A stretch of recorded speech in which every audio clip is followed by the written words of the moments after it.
आपका बायोडाटा इस काबिल भी है कि नहीं कि इंटरव्यूअर पढ़े भी? इतने बायोडाटा आते हैं, इंटरव्यूअर उसकी शक्ल देख के कितना हटा देखता भी नहीं है, क्योंकि उसके पास इतने ऑप्शन है। कई बायोडाटा पढ़े ही नहीं जाते, उनकी शक्ल और उनका बढ़िया देखता है। टाइपिस्ट के पास गए, जीरोक्स वाले की दुकान पे गए, भैया जरा मेरा बायोडाटा बना दो। उसने बायोडाटा बना दिया, बस आपका नाम, आपका पता और आपके पिताजी का नाम और वो बस बदलता है, बाकी वो सब निकालता आपको देता है। अब देखो उसको भी मालूम है कि भाई पॉजिटिव एटीट्यूड जरूर लिखो। वो भी टाइप वाला भी क्या करता है, वो उसमें लिखता है स्ट्रेंथ में नीचे लिखता है पॉजिटिव एटीट्यूड।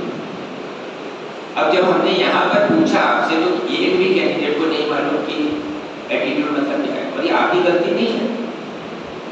जो चीज आपने सीखी ही नहीं, आपने सिखाई नहीं गई, आपको कैसे मालूम होगा? और ये कोई मैं पहली बार थोड़ी ना आपके पास आया हूँ, बहुत सारे कॉलेजेस में या बहुत सारे हमारे पास भी कैंडिडेट्स आते हैं, उनसे पूछता हूँ तो नहीं मालूम होता एटीट्यूड, तो आपकी गलती नहीं है। तो उसी तरीके से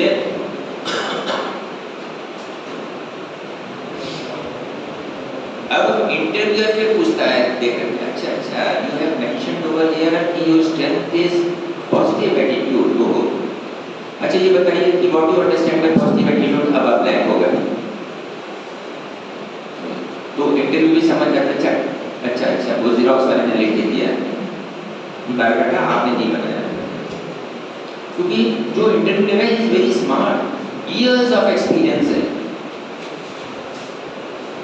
जो अभी मेरी बात समझ गए, बायोडाटा अपना बहुत बेहतरीन बनाइए। कहीं भी इंटरव्यू में जाने से पहले बायोडाटा को डिजाइन करिए।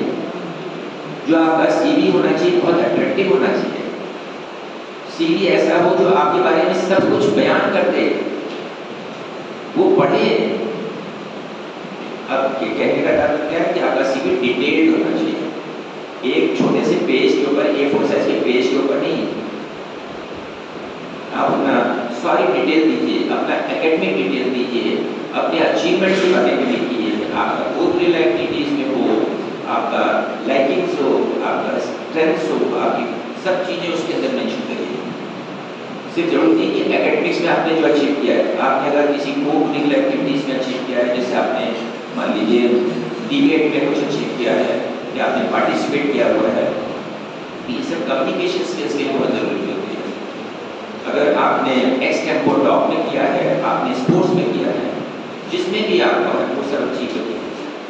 आपने कोई ट्रेनिंग ली हुई एक्स्ट्रा, आपको कोई एक्स्ट्रा कंप्यूटर्स की नॉलेज है, वो सारी चीज़ें अपनी बायोडाटा एक सिर्फ रफ कागज का टुकड़ा समझ करके मत।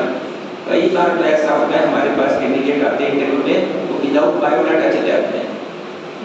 तो अब जो कैंडिडेट जो इंटरव्यू ले रहा है उसको आपके बारे में क्या मालूम, और वो पहले आपसे क्या पूछता रहेगा कि बेसिक चीज़ें बताओ। तो पहली चीज़ तो कभी भी किसी इंटरव्यू में बिना अपने बायोडाटा सीवी लिए मत जाइए, पहला लेसन। और उसको अच्छे से बनाइए, पहले खुद रफ में डिजाइन करिए, उसको रफ में बैठ करके बनाइए। अब अगर आपको नहीं आता वीक हो तो आजकल आप सोशल मीडिया के जमाने में जा रहे हैं, जी रहे हो, हर बच्चे को कंप्यूटर चलाना आता। आप गूगल पे जा करके एक बेहतरीन सा देखिए वहाँ पर सीवी, फिर उस सीवी को डाउनलोड करके उसमें फिर अपना करेक्शन करिए, फिर उस पर बहुत स्टडी करिए कि हमने जो यहाँ पर लाइन लिखी है इसकी मीनिंग क्या है। क्योंकि इंटरव्यू स्मार्ट है, आपसे कुछ भी पूछ लेगा उस सीवी से ही पूछता है इंटरव्यू, हमेशा सीवी से ही पूछेगा। वो सीवी पढ़ कर उसने दिमाग में बैठा लिया कि आपने सीवी में क्या क्या लिखा होगा, उसको दोबारा सीवी देखने की जरूरत नहीं है। ये मैं क्यों बता रहा हूँ, क्योंकि मैं रोज इस प्रोसेस से गुजरता हूँ, क्योंकि because I attend so many interviews. तो हम क्या देखते हैं, उस एंगल से आपको बताना है। एक बार बायोडाटा आंखों के सामने से गुजर गया, पूरे कैंडिडेट की जो है पूरी तरह पत्री उसमें आ जाती है। तो बायोडाटा आप जो भी लिखा हुआ वो आपको पहले तो मालूम होना चाहिए मैंने लिखा क्या है और इसकी मीनिंग क्या है। अगर मैंने एटीट्यूड लिखा है तो उसकी मीनिंग क्या है, अगर मैंने हार्ड वर्किंग लिखा है तो उसकी मीनिंग क्या है, अगर ये प्रश्न पूछा जाएगा तो मैं क्या जवाब दूंगा। तो दिस इज फॉर प्रिपरेशन। ऐसे इसलिए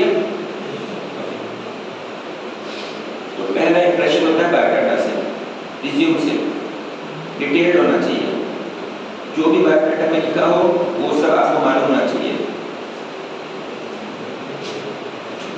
अब दूसरा, जैसे कुछ लोगों ने बताया, सही बताया कि आपकी ड्रेस, जो फर्स्ट इंप्रेशन पहला बायोडाटा से आएगा, दूसरा फिर क्या होगा, ड्रेस। आपकी जो ड्रेस होनी चाहिए वो हमेशा जो है फॉर्मल होनी चाहिए, कभी भी कैजुअल ड्रेस नहीं पहनना। जीन्स तो जीवन में कभी भी पहन करके इंटरव्यू देने मत चले जाइएगा गलती से, ना ही जीन्स की शर्ट, ना ही जीन्स की पैंट। फॉर्मल ड्रेस में जाना है आपको, और विदाउट टाई नहीं जाना कभी भी, हमेशा टाई पहन के जाना है। टाई की नॉट ऐसे होनी चाहिए कि ऊपर का बटन बंद होना चाहिए।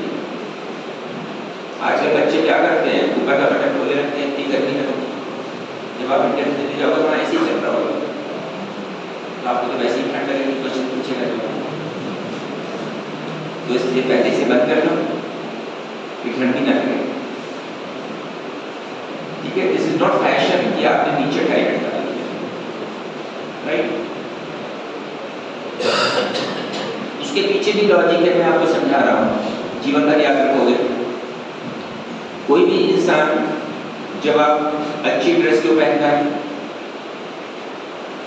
इसलिए नहीं पहनता कि वो दूसरे को बताने के लिए कि देखो भैया मैं कितना रईस हूँ, मेरे पास कितनी अच्छी अच्छी ड्रेसेस हैं और मैंने ये ड्रेस डिजाइनर से बनाई है, मैंने ये जो है ब्रांडेड लिया है, नहीं, इसलिए नहीं।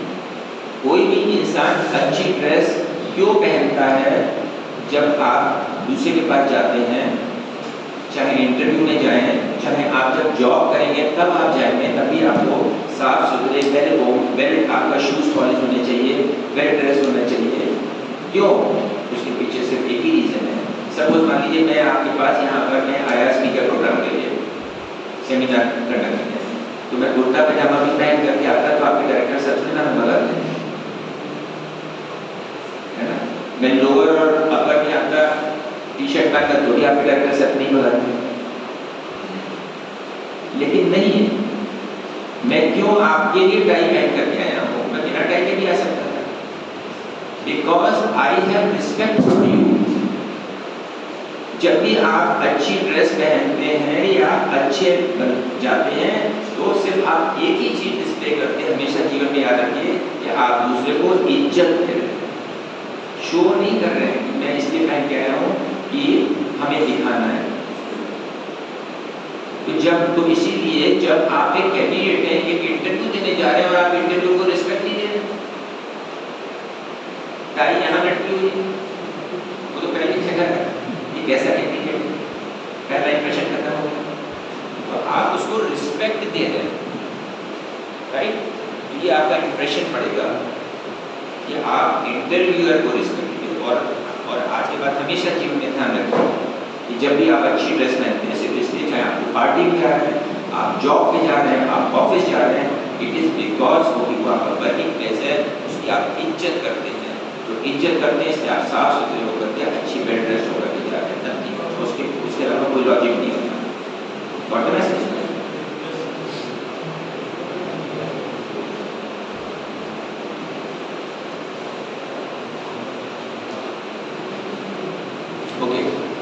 जब आप इंटरव्यू देंगे तो तीसरी चीज जो फर्स्ट इंप्रेशन होता है आपका पॉस्चर।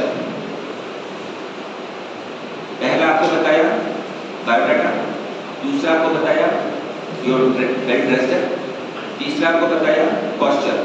पॉस्चर मीन्स कि आप किस तरीके से, आपका पॉस्चर कैसा है, मीन्स आप किस तरीके से आप अपनी प्रेजेंटेशन कैसी है, राइट। तो जब भी किसी से मिलिए इंटरव्यू में तो कितने स्माइल मिलना है। अगर आप स्माइल नहीं कर रहे होंगे, स्माइल का उल्टा क्या हुआ, तनाव, तो आप तनाव में, क्योंकि इंटरव्यू शब्द ही तनाव का शब्द है। तो आप जब किसी से मिलोगे और आप तनाव में जाओगे तो वो भाप लेगा, वो समझ जाएगा कि ये जो है बहुत तनाव में है कैंडिडेट जो है। फिर उसके बाद क्या होता है, हम लोग कूल करने के लिए कहते हैं have a glass of water, कोई नहीं पानी पीजिए, पानी पीजिए। तो कैंडिडेट भी कहता है सर एक्चुअली पहला इंटरव्यू है ना, ये नहीं कोई बात नहीं बेटा, हम नहीं समझते आपका पहला इंटरव्यू है, रिलैक्स।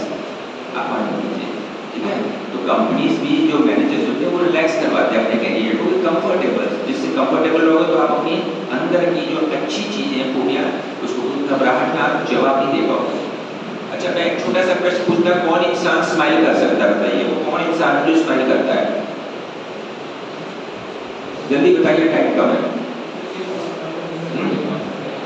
कौन इंसान है जो स्माइल करता है?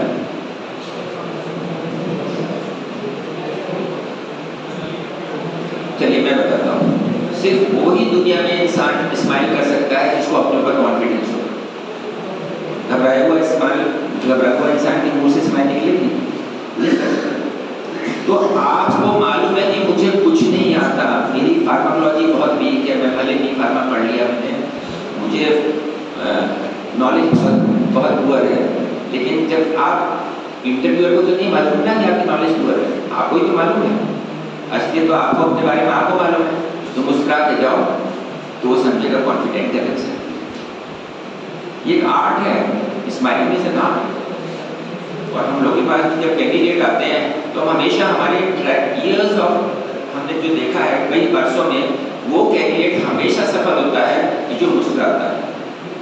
क्योंकि जब आप कस्टमर से मिलते हो तो भी आप उसको कॉन्फिडेंस दिखाते हो कि स्माइल के साथ जाते हो। तो हमेशा जब इंटरव्यू भी दो तो भी स्माइल।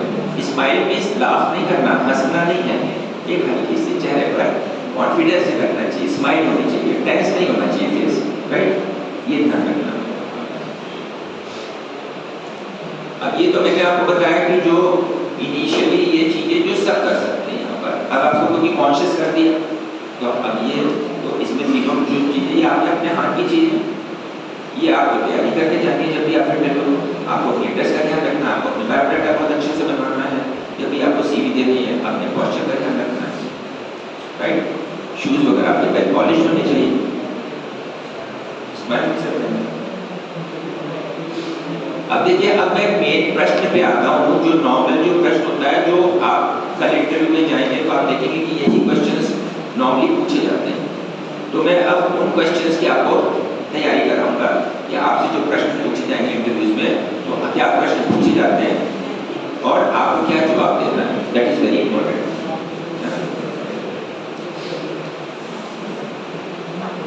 इंटरव्यूअर पहले आपसे शुरुआती तौर पर पूछेंगे tell me something about your own self. ये बहुत नॉर्मल क्वेश्चन होता है, क्योंकि इंटरव्यूअर इस क्वेश्चन से क्या होता है, आपको रिलैक्स करवाना चाहता है। क्योंकि वो आपको सीधे जाते ही पहले आपसे टेक्निकल क्वेश्चन नहीं पूछेंगे, आपसे सब्जेक्ट से रिलेटेड क्वेश्चन पूछेंगे।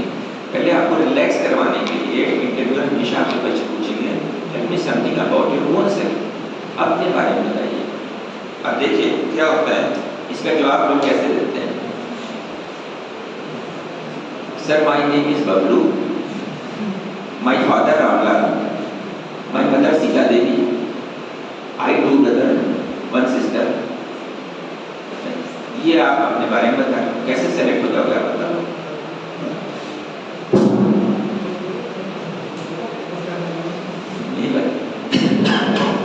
बच्चों को बता रहा था कि tell me something about your own self. ये नॉर्मल आपको रिलैक्स करने के लिए पहला प्रश्न पूछा जाता है। तो कैंडिडेट जब हमारे पास भी आते हैं तो हम ये प्रश्न पूछते हैं, तो अपने बारे में बताओ, तो कहते हैं sir I M Bablu, my father Ramlal, my mother Sita Devi, I 2 brother 1 sister. ये चुप हो जाते हैं। अब कैसे सिलेक्शन होगा बताओ। तो इंटरव्यू ने पूछा कि अपने बारे में, अपनी फैमिली के बारे में बताइए, ठीक है? तो पहले तो क्या है, जो भी आप जवाब दें टू द पॉइंट है। क्वेश्चन कुछ पूछा जाए, आप जवाब कुछ दोगे तो आपका सिलेक्शन नहीं होगा। इंटरव्यूअर इरिटेट हो जाएगा, क्या मैं पूछ रहा हूँ जवाब कुछ दे रहा है।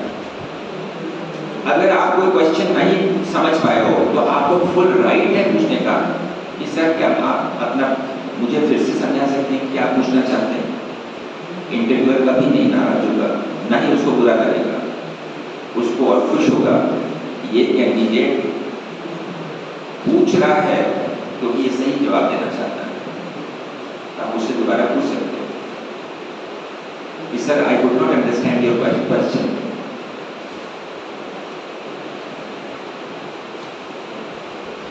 अब आपको अपने बारे में जब बताना है, आपका नाम तो बायोडाटा में लिखा हुआ है यार, आपकी मदर का नाम लिखा हुआ, आपके पिताजी का नाम लिखा हुआ है, तो आपको क्यों अननेसेसरी का पढ़ रहे हो कि मेरे पिता का नाम ये, मेरी माँ का नाम ये, मेरा नाम ये? ठीक है, आपको अपने बारे में पूछ रहा है, मीन्स आप ये बताइए कि आपको मैं क्यों हायर करूं? आप क्या चीज हो कि मैं आपको हायर करूं, आपके ऊपर कितने पैसे खर्चा करूं? तो आप अपने अचीवमेंट्स बताइए, आप अपना एकेडमिक क्वालिफिकेशन बताइए, आप अपनी परसेंटाइल बताइए। ये मत सोचिए कि मेरे 50% नंबर आए तो हम बताने में झिझकेंगे। इंटरव्यू ये देखता है कि आप कितने सिंसियर हो, कितने ऑनेस्ट हो, आप कितनी सिंसियरिटी के साथ। आप अपने फादर के बारे में बताइए। अगर आप ये देखिए, छोटा सा समझाने के लिए बता रहा हूँ, इसको अदरवाइज मत लीजिएगा। सपोज मान लीजिए मेरे पिता जो है वो बढ़ई का काम करते हैं, राइट? तो ये हेजिटेट मत करिए यार, क्योंकि आप अपने, इसका मतलब कि अगर आप बताने वहाँ हेजिटेट कर रहे हो, इसका मतलब कि आप अपने पिता की इज्जत नहीं करते हो, सिंपल। और आप बताने में हेजिटेट कर रहे हो, आप भूल गए कि तेरी फीस तो तेरे पिताजी दे रहे हैं, वो पढ़ाई है तो क्या हुआ, फीस तो तुमको इस काबिल तो वही बना रहे ना। तो बड़े फख्र से बोलो कि sir my father is a carpenter, he is a very skilled person, and because of his skills he has made us in this position that I could complete my B.Pharm. तो मीन्स इंटरव्यूअर देख रहा है कि आप अपने father की, उसकी skills की तारीफ कर रहे हो, कि अगर आप अपने बाप की इज्जत नहीं कर सकते तो मार्केट में कस्टमर की क्या इज्जत करोगे? आपको तो शर्म महसूस हो रही है वहां पर बताने में कि मेरे पिता पढ़ाई है, मेरे पिता ट्रक ड्राइवर है, मेरे ये मैं सिर्फ एग्जाम्पल बता रहा हूँ, आपको ये समझिएगा। तो ये है जब कैंडिडेट इंटरव्यू पूछता है कि आप अपने बारे में बताएं, तो हमेशा नेगेटिव चीजों को मत कीजिए। जो आपके पिता ने आपको इस काबिल बनाया, जो भी उनका प्रोफेशन हो, इसलिए आपको B.Pharm पढ़ाया। B.Pharm पढ़ाना कोई सबके बस की बात नहीं है, इतने लाख रुपया फीस देना सबके बस की बात नहीं है। तो उन्होंने अपनी मेहनत करके आपको इस काबिल बनाया, पढ़ाया, तो फर्क से बोलो, गर्व महसूस करो कि sir I feel pride to say that my father is a carpenter and he is a very skilled carpenter, his work is being appreciated in the market, and that is the reason how he has made me capable enough to complete my B.Pharm. तो ये है attitude. देखो, जब हमने कहा ना 90% selection attitude से होते हैं, इसी को एटीट्यूड कहते हैं। और वहां पर आप इतना धीमे बोल रहे हो, सब बढ़ी है, जैसे आपको बहुत बड़ी बोलने में आपको बहुत शर्म, लज्जा महसूस हुई। इंटरव्यूअर जो इंटरव्यू ले रहा है वो बहुत प्रैक्टिकल एस्पेक्ट है। जीवन में हमेशा, मैंने अभी आपको बताया, एरोप्लेन का एग्जांपल दिया, नीचे से ही हर आदमी ऊपर बैठता है, ठीक है? कोई भी इंसान ऊपर पहुंचा है वो नीचे से पहुंचा है। अगर धीरू भाई अंबानी पेट्रोल पंप पे पेट्रोल भरते थे तो आज हिंदुस्तान की पूरी इकोनॉमी रिलायंस संभालता है, वो भी कल पेट्रोल पंप पे पेट्रोल भरते थे। अगर कोठारी आज 5 ट्रक का मालिक है तो एक दिन वो भी अपनी पत्नी के साथ साइकिल पे चलता था। तो दुनिया में कोई भी आदमी सोने का चम्मच लेकर के अमिताभ बच्चन के बेटे की तरह नहीं पैदा हुआ, ठीक है ना? या राहुल गांधी की तरह नहीं पैदा हुआ कि उसको विरासत में मिल गया हो। और जितने सफल इंसान हुए दुनिया में वो सारे नीचे से ऊपर है। पहले वो दौड़े, जमीन में दौड़े, तब आसमान पे उछले।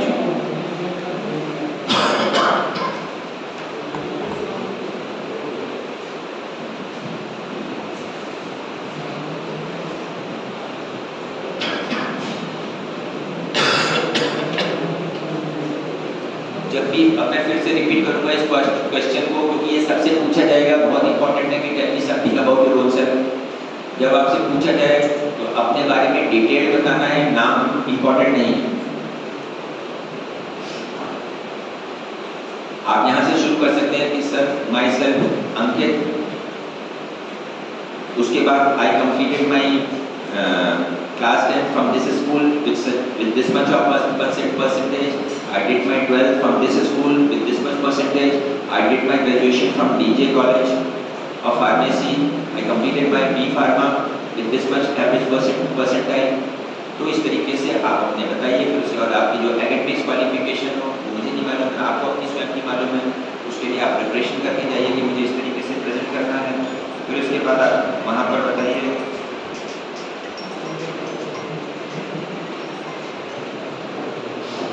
बाद आप बताइए वहाँ पर अपनी फैमिली के बारे में, अपने पेरेंट्स के बारे में बताइए, उसको अच्छे से प्रेजेंट करिए कि आपके पेरेंट्स क्या करते हैं, ठीक है। अगर आपके जो भाई बहन हैं वो पढ़ रहे हैं तो बताइए, अगर वो प्रोफेशनल है तो उनके बारे में बताइए। बस इस तरीके से आप बताइए। ये बहुत कॉमन क्वेश्चन है, इसको आपको तरीका मैंने आपको बताया, आपको ये विजुलाइज करके जाना है। इंटरव्यू के कहने से पहले आपको विजुलाइज करना है कि प्रश्न पूछा जाएगा तो मैं मुझे क्या करना है। ये क्वेश्चन बहुत कॉमन पूछा जाता है और आप अपने बायोडाटा में भी लिखे जाते हैं। व्हाट आर स्ट्रेंथ, इंटरव्यू पूछता है आपकी स्ट्रेंथ क्या है, आपकी ताकत क्या है। तो कई कैंडिडेट्स क्या होते हैं, पहले 2 मिनट लिए मैं एवरेज, इसलिए मैं आपको बता रहा हूँ कि हजारों इंटरव्यूज मैंने लिए हैं, तो कैंडिडेट्स का जो रिएक्शन होता है तो उसको भी मैं साथ में लेकर के चल रहा हूँ, जैसे कि ये गलतियाँ आप ना करें।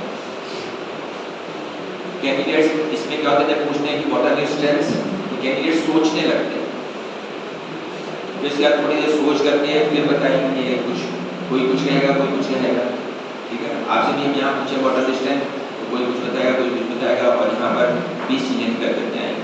Because we are having lack of time, so let me tell you,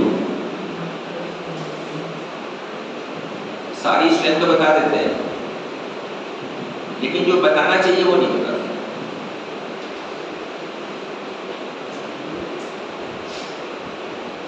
जो दुनिया में किसी भी इंसान की सबसे बड़ी स्ट्रेंथ क्या होती है, और हर कंपनी चाहती है कि मेरे एम्प्लॉय में ये स्ट्रेंथ हो, वो है ऑनेस्टी।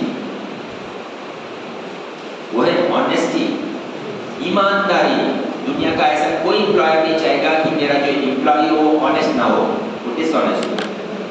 और ये कोई नहीं बताता। रियरली हजारों इंटरव्यू में मैंने देखा कोई एक कैंडिडेट बता सकता है, बाकी सब बताएंगे। ऑनेस्ट होना सबसे बड़ी स्ट्रेंथ है दुनिया में।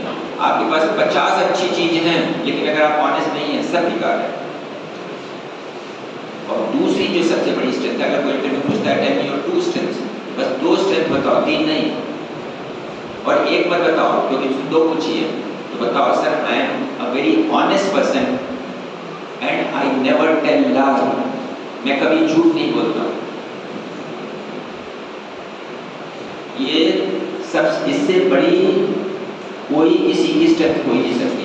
इंडिस्पेंसिबल है इंसान, मतलब जिसके पास ये 2 चीजें होने हैं, इंडिस्पेंसिबल। तो ये 2 स्ट्रेंथ बताओ कि sir I am a honest person and I never tell lie. कई बार क्या होता है, जब मैं इंटरव्यू में पूछता हूँ तो जब कैंडिडेट कोई नहीं बताता है कि, तो मैं उससे पूछता हूँ, वो कोई होता है बताता है, तो मैं उससे पूछता हूँ अच्छा झूठ बोलते हो, मैं कैंडिडेट पूछता झूठ बोलते हो, फिर सोचता हाँ सर कभी कभी बोलता। अच्छा कहाँ कभी कभी आता है, वो कभी कभी की सिचुएशन बताओ। फिर अब वो फंस गया, अब जब फंस गया कहता है सर दूसरे के भले के लिए कभी कभी बोलना पड़ता है। अब बताओ तुम्हारे झूठ बोलने से दूसरे का क्या बताऊँ मैं। कोई कंपनी तुमको नहीं सिलेक्ट करेगी जब तुम खुद कह रहे हो कि मैं कभी कभी झूठ बोलता हूँ। कल को तुम रिपोर्ट करोगे मैनेजर को, काम घर बैठे हो गया कहोगे कि मैं वर्किंग पर हूँ, कभी कभी झूठ बोलता हूँ। सर आज ही तो घर पे बैठा था, बाकी तो 4 दिन काम कर रहा था। तो कंपनी कभी भी नहीं पसंद ये तुमने तो वही वाला काम किया शोले में, मौसी बाकी तो सब ठीक है लेकिन कभी कभी झूठ बोल देता है ना, जब जय वीरू के लिए बताता है। तो ये पिक्चर नहीं है, असली जिंदगी है। दो चीजें अपने अंदर इनकलकेट कर लो, अगर ये दो चीजें तुम्हारे अंदर आ गई तो तुम एक इंडिस्पेंसिबल पर्सन हो गया, जीवन में सफलता ही सफलता मिलेगी।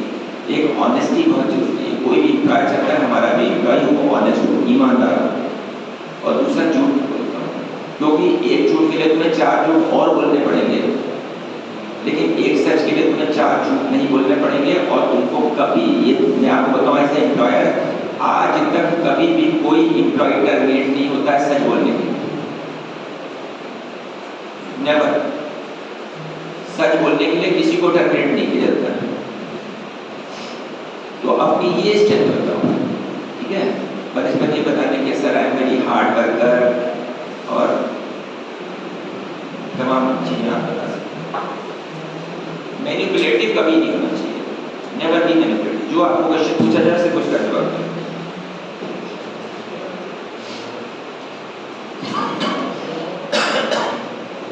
अच्छा, फिर क्या होता है कि कभी कभी इंटरव्यूअर आपसे ये पूछ सकता है कि आपकी वीकनेस क्या है। ये स्ट्रेंथ बनने बाकी थी, आपसे पूछ सकता है आपकी वीकनेस क्या है, कमजोरी क्या है। तो उसमें क्या होता है, ज्यादातर कैंडिडेट सोचने लगते हैं, सोचते सोचते उनको अपनी वीकनेस कुछ भी नहीं नजर आता। फिर ये बोलते हैं सर ऐसी तो कोई वीकनेस नहीं। फिर थोड़ा सा इंटरव्यूअर पूछता है सर इंग्लिश ठीक है, इंग्लिश ये वीकनेस। अब आज सीख लो एक बात, धरती के ऊपर जो भी इंसान है उसकी कोई ना कोई वीकनेस होगी। अगर वो इंसान है तो तुम कैसे उससे वंचित रह गए, तुम इंसान की कैटेगरी में आते, तुम भगवान हो। तो सिर्फ एक भगवान है जिसकी कोई वीकनेस नहीं होती, इसीलिए उनको कहते हैं पुरुषोत्तम, पुरुषों में उत्तम। भगवान की कभी वीकनेस नहीं हो सकती क्योंकि वो पुरुषों में उत्तम है, सबसे ऊपर है, निराधार है। अगर इंसान हो, इसीलिए इंग्लिश में कहावत बनी कि even a director has rubber behind his pencil. एक डायरेक्टर की पेंसिल में भी पीछे रबर लगी होती है क्योंकि उसको भी गलती अपनी मिटानी पड़ती है। तो धरती पर ऐसा कोई भी इंसान नहीं होगा, अगर वो इंसान है तो उसमें कोई भी भगवान को छोड़, राइट। तो इसलिए प्रिपरेशन करके जाओ, जेन्युइन लगे मेरी क्या गलती हुई। ये मत प्रिटेंड करो कि मुझे मैं तो 100% पुरुषोत्तम सब कुछ आता है। अब आप किसी भी कंपनी का इंटरव्यू देने जा रहे हो तो प्रिपरेशन पार्ट सबसे इंपॉर्टेंट होता है।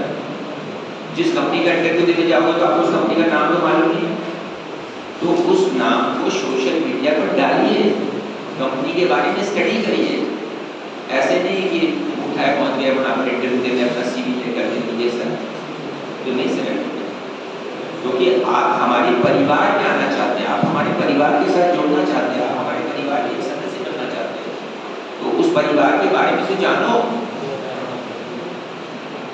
ये थोड़ा ना कि तुम ऐसी शादियां होती हैं तो पहले परिवार मिलते हैं, परिवार के बारे में जाना जाता है, पता किया जाता है कि हम अपनी लड़की दे रहे हैं, कैसा लड़का है, कैसा घर परिवार है, लड़का पता करता है, लड़की ला रहा है कैसे है। तो एक दूसरे के परिवार के बारे में, क्योंकि एक दूसरे के परिवार से संगठित हो रहे हैं। उसी तरीके से आप नौकरी करने नहीं जा रहे हो, एक परिवार को ज्वाइन करने जा रहे हो, एक फैमिली को ज्वाइन करने जा रहे हो। तो जब उस फैमिली को ज्वाइन करने जा रहे हो तो उस परिवार के बारे में पता कर लो भैया, क्या पता गलत परिवार हो फंस जाओ और तुम्हारी करियर बनने से पहले करियर बिगड़ के खत्म हो जाए। सारी कंपनियां अच्छी थोड़ी ना होती है। तो उस फैमिली के बारे में पता करो, कहाँ से पता करोगे? सोशल मीडिया से। सोशल मीडिया वेबसाइट पे आप चले जाओ, ट्विटर पे चले जाओ, फेसबुक पे चले जाओ, गूगल पे चले जाओ, लिंक्डइन पे चले जाओ, कहीं भी चले जाओ, जो पॉपुलर कंपनी होगी आपको हर जगह मिलेगी। आपको टाइम सर्च के बारे में पता करना है, आप पूरे सोशल मीडिया पर कहीं भी जाओ, अपनी फ्रंट की देखिए, गूगल पे देखो, बस हमें सैकड़ों साइटें खुल जाएंगी कंपनी के बारे में। 28 साल से टाइम सर्च मार्केट में उसी तरीके से जिस कंपनी का इंटरव्यू देने जा रहे हो उसके बारे में पहले देखो कंपनी की, कब की कंपनी है, कहाँ की कंपनी है, कौन डायरेक्टर है, क्या स्टैंडिंग है कंपनी की, क्या प्रोडक्ट्स हैंगे, क्या बनाते हैं, किस चीज़ में डेली डील करते हैं। तो ये आपको जब कंपनी के बारे में मालूम होगा तो इंटरव्यू आपसे पूछेगा, आप हमारे पास हमारे परिवार को ज्वाइन करना चाहते हैं, या you have come for the interview, what do you know about my company. आप इस कंपनी के बारे में क्या जानते हैं? आप नए हो, आपको वैसा कुछ नहीं आता, जब ज्वाइन करूँगा तब जान सकते, क्योंकि आपके पास करता ही नहीं है कि पढ़ने के लिए। तो कैंडिडेट फिर क्या आपका एटीट्यूड देख रहा है इंटरव्यूअर, क्या इसका एटीट्यूड ये है कि जिस कंपनी को ज्वाइन करना चाहता है उसके बारे में इसको नहीं, इसके बाद टाइम नहीं पढ़ने के लिए, नॉलेज गेन करने के लिए, तो उस कंपनी के बारे में जानकारी हासिल करनी जितनी हो सकता है सोशल मीडिया में। और सिर्फ जानकारी आपको हासिल नहीं करनी, दिमाग में बैठाना है इस कंपनी के क्या प्रोडक्ट है, इस कंपनी के क्या फीचर्स हैं, इस कंपनी के क्या बेनिफिट्स हैं, क्योंकि वो इंटरव्यू में कोई क्वेश्चन पूछा जा सकता है। क्लियर?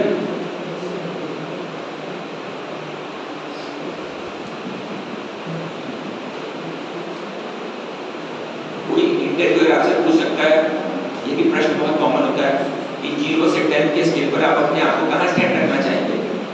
अगर हमने आपको सेलेक्ट कर लिया तो 0 से 10 के स्केल पर आप अपने आप को कहाँ सेलेक्ट करना चाहेंगे, कहाँ रखना चाहेंगे।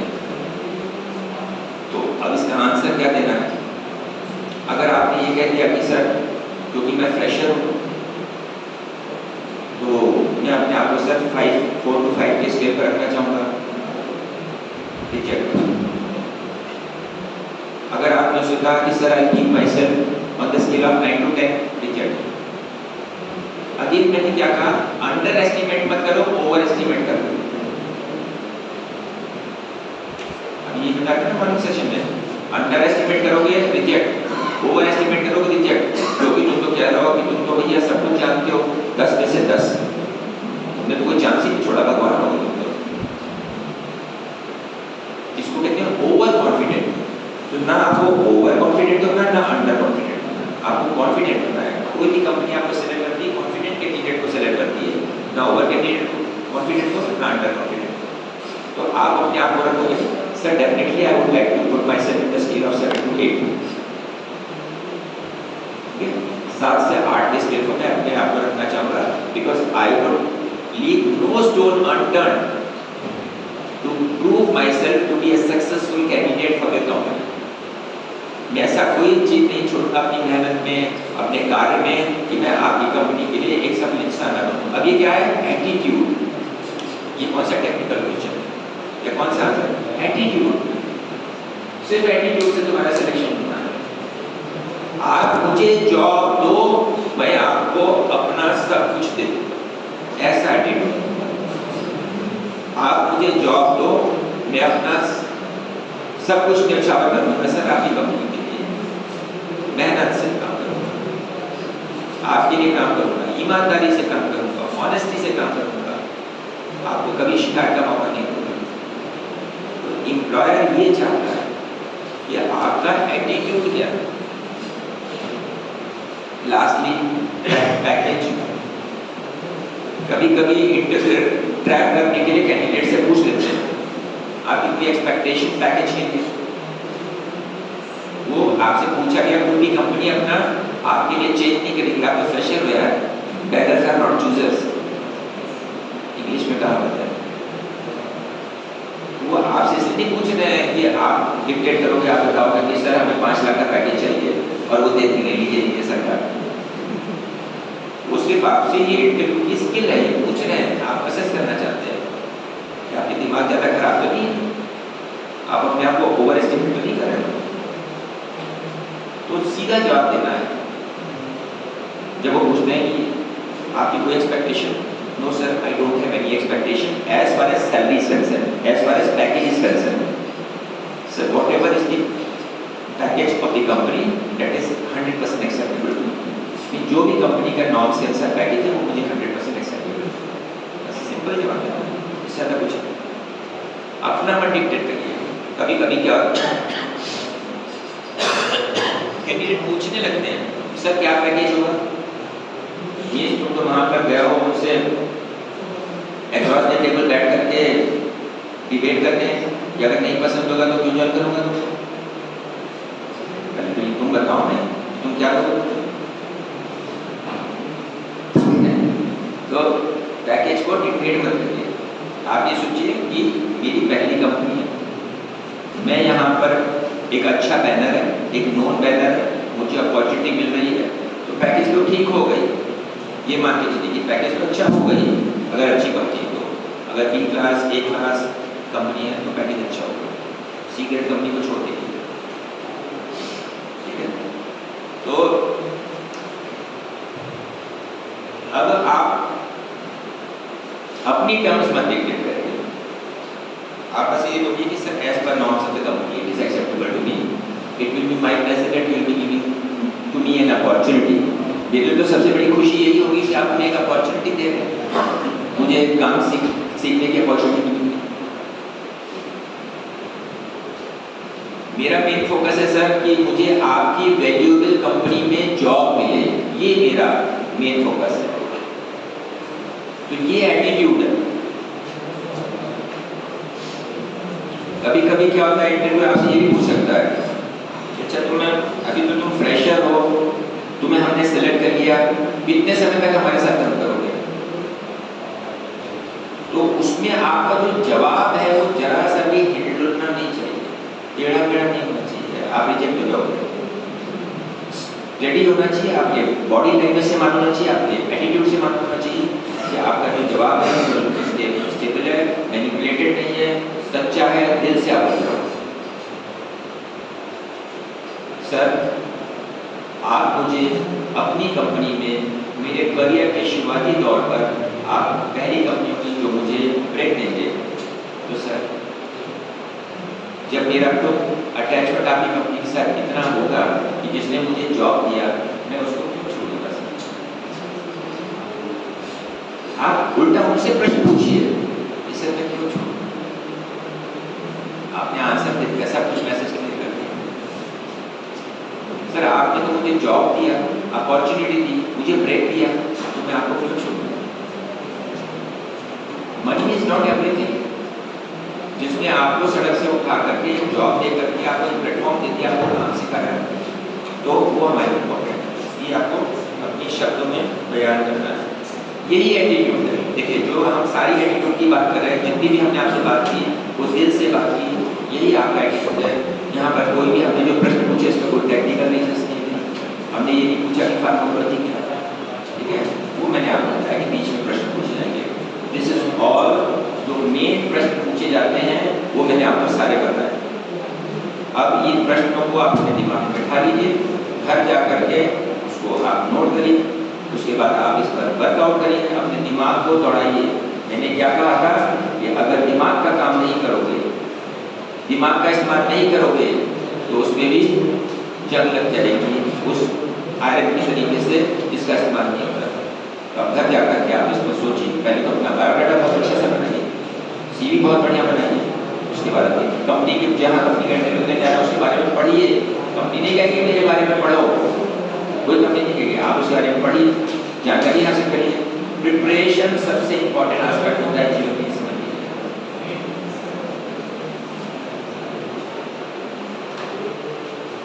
Last but not the least important for you, अब मैं जो लास्ट अगले 5 मिनट में सम अप कर दूंगा, ये सबसे इंपॉर्टेंट आपके लिए।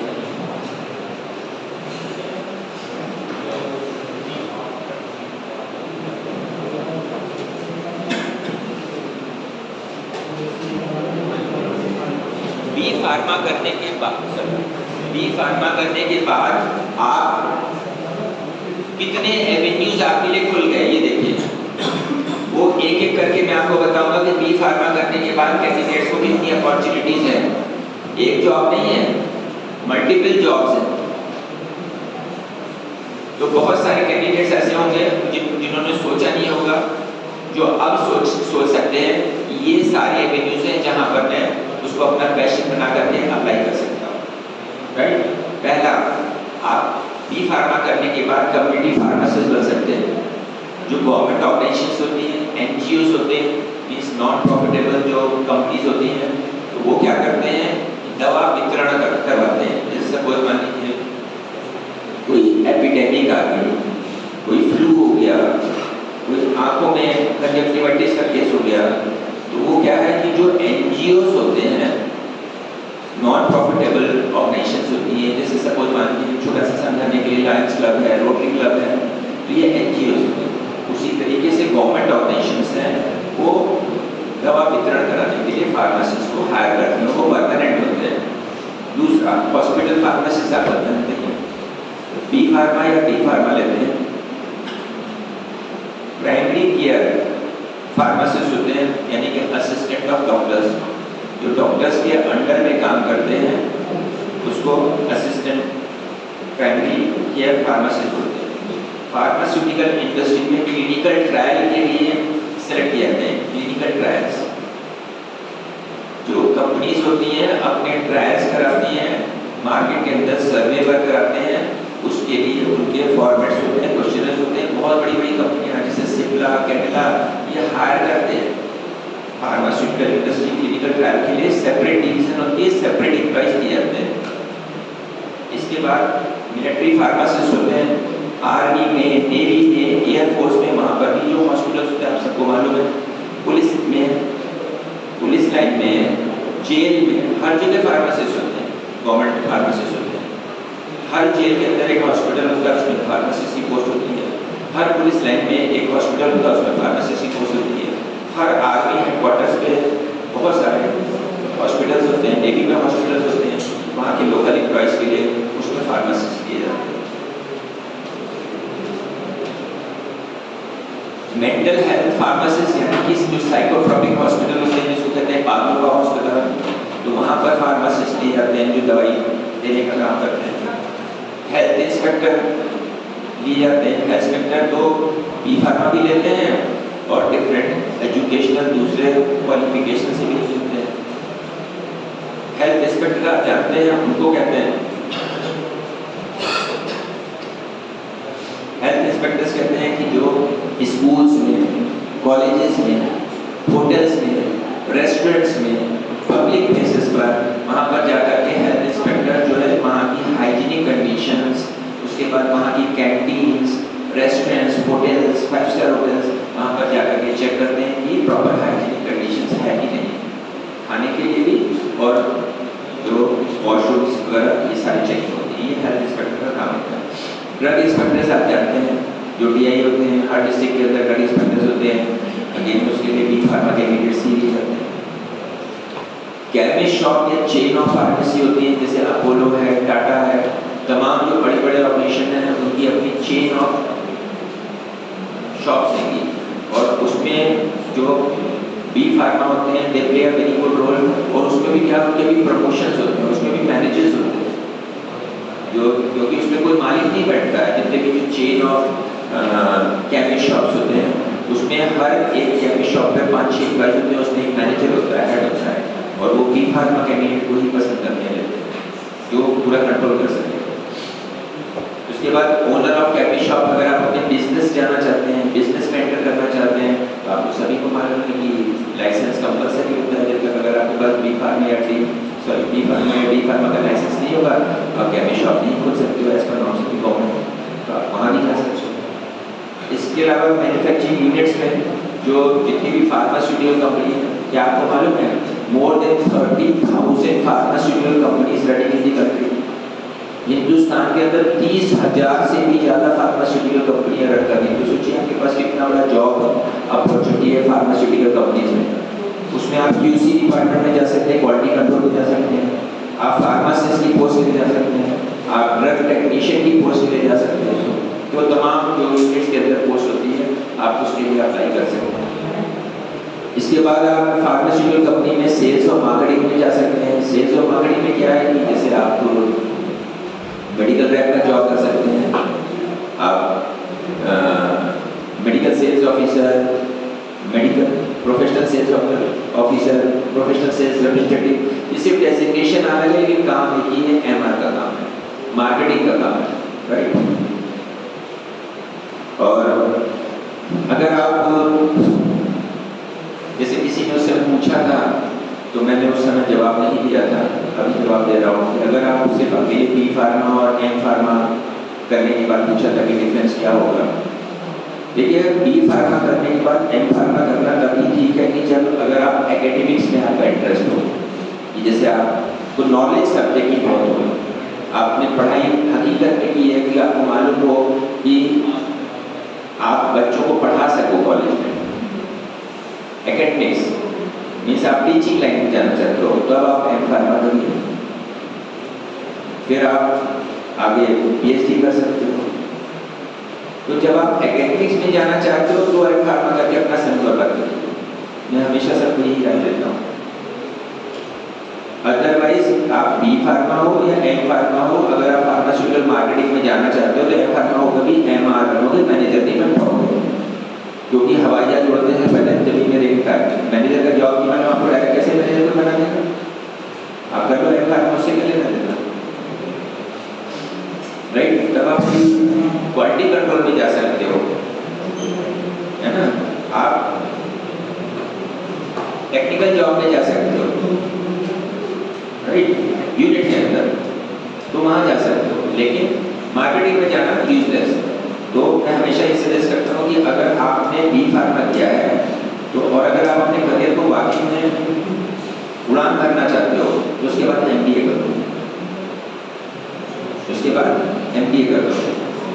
एमबीए करने के बाद फिर आप मेडिकल रैप नहीं बनोगे, फिर सीधा मैनेजर ही पहुंचोगे, फिर 25,000 की सैलरी नहीं मिलेगी, फिर स्टार्टिंग सीधे जो है आप समझ लो कि 50,000 से शुरू करो। लेकिन एमबीए भी किसी अच्छे कॉलेज से जिसकी वैल्यू हो मार्केट के अंदर, सिर्फ डिग्री वाला एमबीए नहीं। और एमबीए हम ये भी नहीं कह रहे हैं कि आप कैट से कर लो या मैट से कर लो, वो तो उनके लिए तो फिर लाख रुपए से स्टार्ट होती है जॉब, वो छोड़ दो। ये अच्छे कॉलेज से, अगर आप यूपी से भी कर रहे हो तो एक अच्छे कॉलेज से जिसकी मार्केट के अंदर एमबीए की वैल्यू है, राइट। जरूरी नहीं कि आप कैट से करो, मैट से करो, या ठीक है, या किसी ऐसे कॉलेज से करो। और फार्माकोलॉजी जनरल राइटर बन सकते हैं, ये आजकल लोग इसको बहुत एडॉप्ट कर रहे हैं, लेकिन अगेन ये जॉब वो ही कर सकता है कि जो फार्माकोलॉजी जनरल राइटर से वो बन सकता है इंसान जो एकेडमिक में जिसका इंटरेस्ट हो, जिसको नॉलेज हो।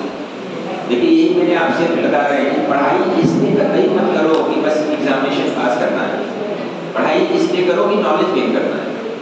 नॉलेज इज अनबीटेबल, अगर तुम्हारे पास नॉलेज है तुम्हारी मार्केट में वैल्यू है। और जो फार्माकोलॉजी जनरल राइटर्स होते हैं वो बहुत मोटी सैलरी मिलती है, क्यों? क्योंकि आप जर्नल लिख रहे हो, आप खुद फार्माकोलॉजी राइटिंग कर रहे हो, ठीक है।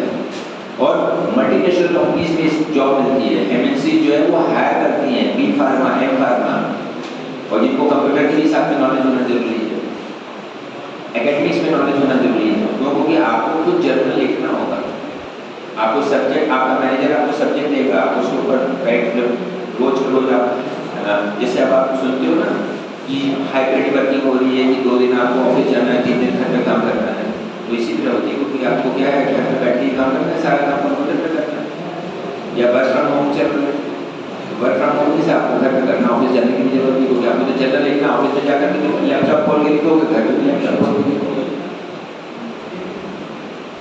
तो कहने का तात्पर्य क्या है कि अपनी वर्थ को पहचानो, अपने को अंडर एस्टिमेट मत करो। जो ब्लेड का काम है वो ब्लेड करेगा, जो कुल्हाड़ी का काम है कुल्हाड़ी करेगा, किसी से कंपेयर मत करो अपने आप को। अपनी ताकत को समझो और अपने करियर को शेप करने के लिए पॉजिटिव एटीट्यूड के साथ लग जाओ और गुरु की उंगली मत छोड़ो। बस आज तक दुनिया में कोई कुछ नहीं बना। लोग कहते हैं ना आई am a self made man, self made भी होते हैं, उनके भी 10 लोग होते हैं जिन्होंने वहां तक पहुंचाया होता है। अब सेल्फ मेड के ऊपर से थोड़ी ना चले गए थे बंद करके, ठीक है। तो सारी कायनात लग जाती है आपको बनाने में, आपकी अपनी इच्छा को पूरी करने में, बस आपको स्ट्रॉन्ग विल पावर चाहिए। अब कोई भी, अब ये लास्ट आप जो भी पूछना चाहते हैं पूछ सकते हैं।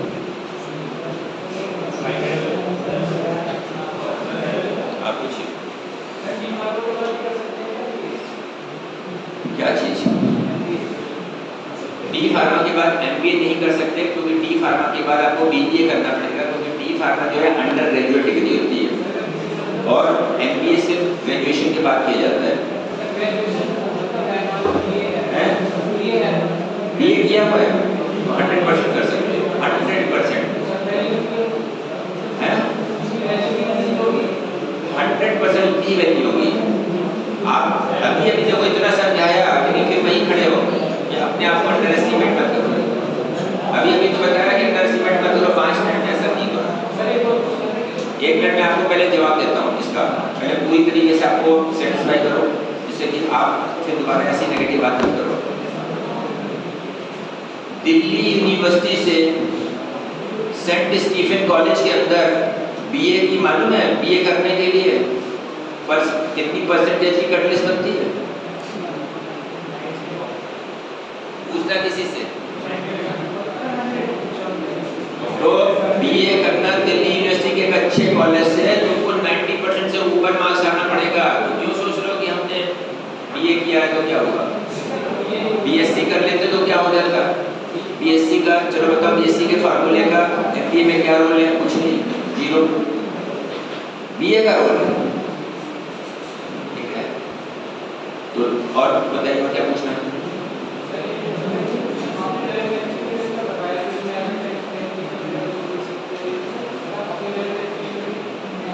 अपनी मैन्युफैक्चरिंग यूनिट डालना चाहते हैं? Very good. देखिए give a big hand to him. आगे बढ़िए।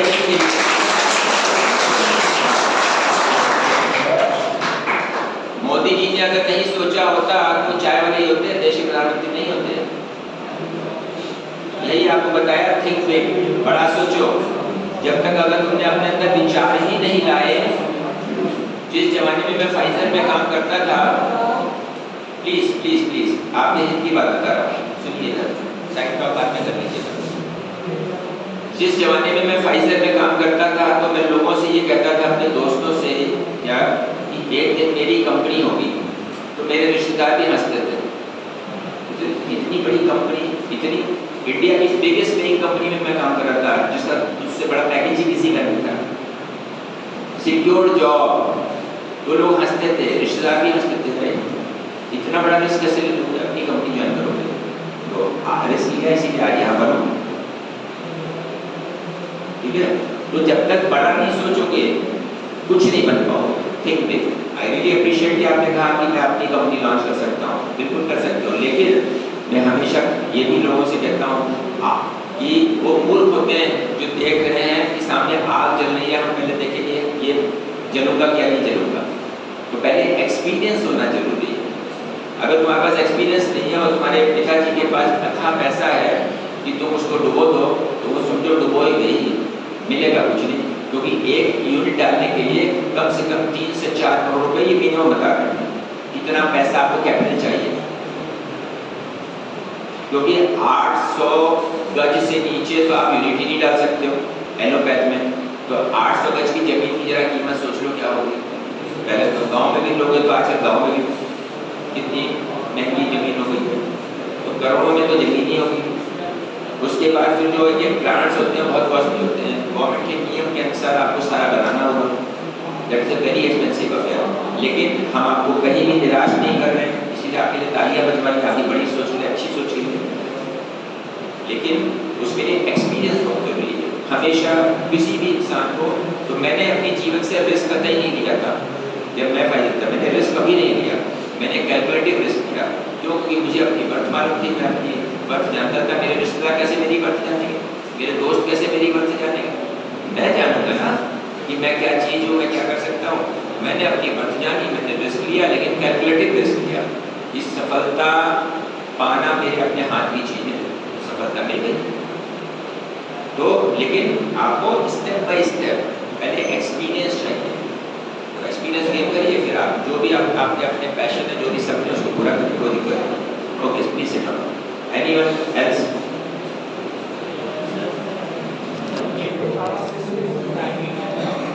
जी